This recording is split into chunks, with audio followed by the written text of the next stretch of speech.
સમાચારની વાત કરીએ તો હાલ નડિયાદમાં ગરમીના વધતા જતા પહારાને લઈને સૌ નાગરિકો ત્રાહિમામ પોકારી રહ્યા છે। લોકોનું ઘરની બહાર નીકળવું પણ મુશ્કેલ બની ગયું છે, પરંતુ ધંધા અને ઘરના કામકાજ અર્થે પણ ના છૂટકે ઘરની બહાર નીકળવું પડે છે।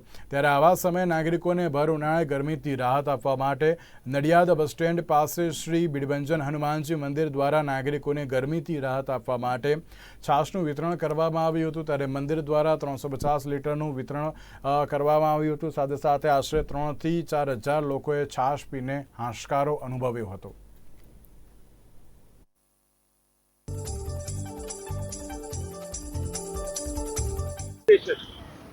અત્યારે જે પ્રમાણે પાનના ગલ્લા ગમે તે જગ્યાએ એક જ વાત છે, ગરમી બહુ છે, ગરમી બહુ છે, ગરમી બહુ છે।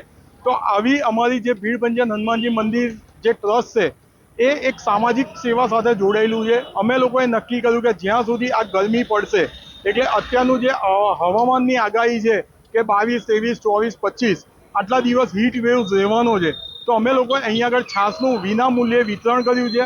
અને રસ્તે આવતા જતા જે પદયાત્રીઓ છે, જે પણ બી લોકો છે, એ લોકોને સંપૂર્ણ છાશ સામે રક્ષણ મળી રહે, જે કામે બહાર નીકળ્યા છે ગરમી સામે રક્ષણ મળે એવો ઉદ્દેશથી અમે લોકોએ છાશનું વિતરણ કર્યું છે।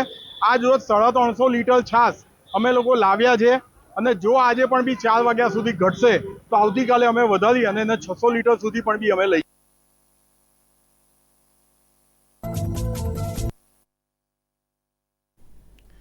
વડોદરા જિલ્લાના કરજણ પંથકમાં જે રીતે ભારે પવન